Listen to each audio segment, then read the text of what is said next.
सास का मायका प्रेम। रिद्धि की सास को हर वक्त अपने मायके का गाना गाने की आदत थी। अरे बस करना माँ, मामा का ये किस्सा तो 50 बार पहले भी सुना चुकी है। अरे हाँ, तो क्यों ना बताऊं। तेरे चाचा तो उस वक्त हाथ झाड़ कर खड़े हो गए थे।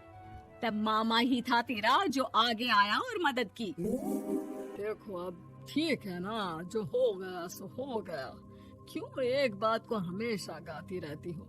अब तो बहू घर आ गई है, उसे तो सबको मान कर चलना है ना, कि सिर्फ सास का मायका ही समझेगी वो। तभी वहाँ रिद्धि आ जाती है।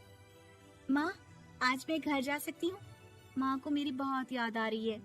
शादी के बाद एक बार भी नहीं गई। हाँ तो कौन जाता है। अरे मेरी शादी के बाद जब मैं विदाई होकर आई, इतना बड़ा ससुराल मेरा, खाने वाले 10 लोग और बनाने वाली मैं सिर्फ एक।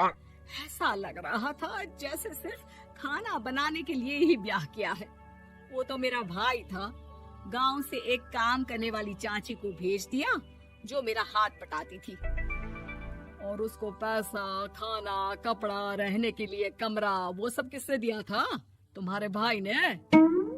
ये मामला रोज का था।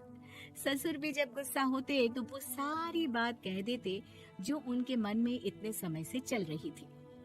मेरा भाई, भाभी, भतीजा, भतीजी सब छुड़वा दिया। मैंने जीवन भर सिर्फ तुम्हारे परिवार वालों से निभाया, लेकिन अब भी चैन नहीं है तुमको।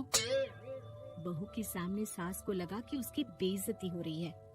अब सुन बहू, अपने कमरे में जा, कहीं नहीं जाना मायके वायके। घर का काम कौन करेगा? पड़ोसन। बहू समझ जाती है मामला गर्म चल रहा है। कमरे में जाने में ही भलाई है। कमरे में क्या है? तुम्हारी माँ हर वक्त चिक चिक चिक करती रहती है। कल ताई मिली थी तुम्हारी मुझे, लेकिन मजाल है सासू माँ की उन्होंने एक बुराई की हो, लेकिन सासू माँ हाँ, जब देखो तब ससुराल के लोगों की बुराई करती रहती है। बेचारे पापा जी कितना मिस करते हैं अपने घर वालों को। मेरा तो बड़ा मन करता है कि ताऊ जी, चाचा जी और सब मिलकर रहे, ना साथ रहे लेकिन आना जाना तो ठीक से रखे। हिंदुस्तान और पाकिस्तान एक हो सकता है, लेकिन चाचा और ताऊ के परिवार के साथ हम लोगों का मिलन ना जी ना, कभी नहीं हो सकता। ये बात है। देखिए, मेरे साथ ना ज्यादा चैलेंज मत करिएगा। ऐसा कोई काम नहीं है जो मैं नहीं कर सकती।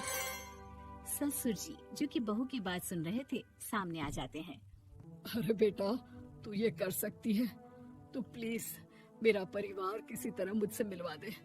सारी जवानी तो मैंने किसी तरह काट ली, लेकिन जीवन के इस पड़ाव पर बहुत याद आती है मेरे परिवार की। हाँ हाँ पिताजी, आप चिंता मत करिए, बस मेरा साथ देते रहिए आप दोनों।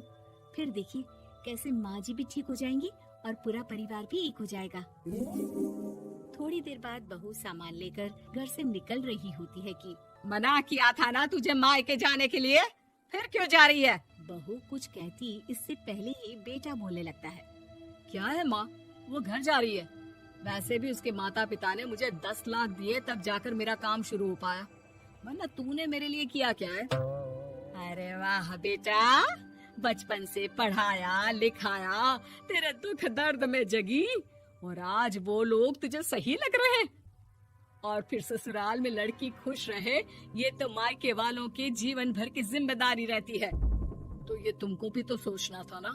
ताऊ जी ने पापा को पढ़ाया लिखाया, जब तुम नहीं आई थी तो पापा के लिए ताई जी ने पापा की माँ की तरह देखभाल की। अब बोलिए। अरे तू कुछ नहीं जानता बेटा, तेरे पापा को सब पता है, तभी वो उन लोगों से वास्ता नहीं रखते।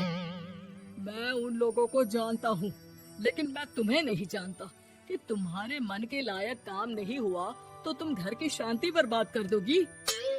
सास जोर जोर से चिल्लाने लगती है। तभी वहाँ सास का भाई आ जाता है। अरे क्यों आप लोग मेरी बहन को परेशान करते रहते हैं? पहले ये जीजा कम थे, जब बहू भी आ गई। बहन, मैंने तो 30 साल पहले ही बोला था, अपना हिस्सा ले और छोड़ इन लोगों को, चल अपने साथ।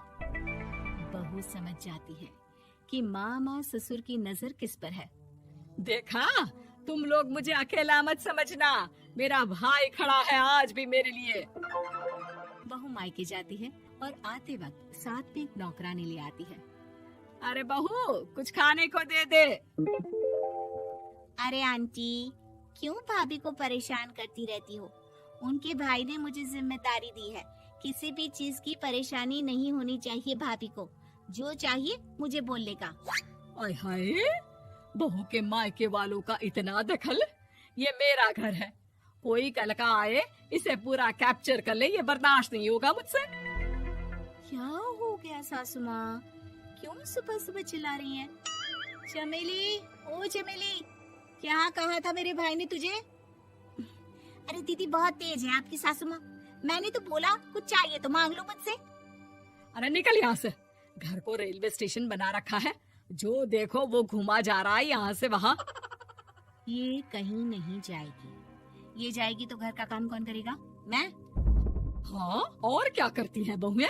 घर का काम ही तो करती है, इसमें नया क्या है? तभी वहाँ ससुर जी आ जाते हैं। हाँ, तो यही बात तो तुम्हें भी समझनी चाहिए थी ना। आज बहू के मायके से नौकर आ गया तो तुम्हें बुरा लग रहा है? अरे तो उस वक्त गर्मा गर्म खाना तो सबने खाया ना। ऐसा तो नहीं है कि मेरे मायके का नौकर था तो सिर्फ मेरे लिए बनाता था। अरे निकालो इसे, फिलहाल बाद में बात करती हूँ। सास का गुस्सा जोर से नौकरानी पर फूटता है। तभी वहाँ बेटा सामान के साथ आकर खड़ा हो जाता है। चलो रिद्धि, तुम ठीक बोलती हो। मेरी माँ को तो हम लोगों की कोई फिक्र है ही नहीं, ये तो सारा दिन सिर्फ अपने बारे में सोचती है। और देखिए, मैं अब से कह रही हूँ कि अब से इस घर की तरफ आपको देखना भी नहीं है। नहीं आना आज के बाद इन लोगों से मिलने। हाँ, बस कभी कभी दिन में 2 बार मिलने आ जाओ। नहीं, बिल्कुल नहीं। ससुर झूठा नाटक करते हुए। मेरी बीवी ने मुझे मेरे ही परिवार से दूर कर दिया, आज बहू मेरा इकलौता बेटा दूर कर रही है। हाय, कैसे जीऊंगा मैं? वाह, वो भाई जो आपको बेटे की तरह मानता था, उन्हें छोड़ने में तो दुख नहीं हुआ। आज खुद का बेटा छोड़कर जा रहा है तो कैसे जीऊंगा? बड़े आए। अब सास समझ चुकी थी कि उससे गलती क्या हुई है। मुझे माफ कर दे बहू, अब मेरी समझ में आ गया कि अपनों से दूर कर बीवियां पति का भला नहीं बल्कि उन्हें जीवन में अकेला कर रही है। मुझे माफ कर दे, मैं अब सबसे माफी मांग लूंगी। ससुर जी दूर से बहू को थम्स अप दिखाते हैं।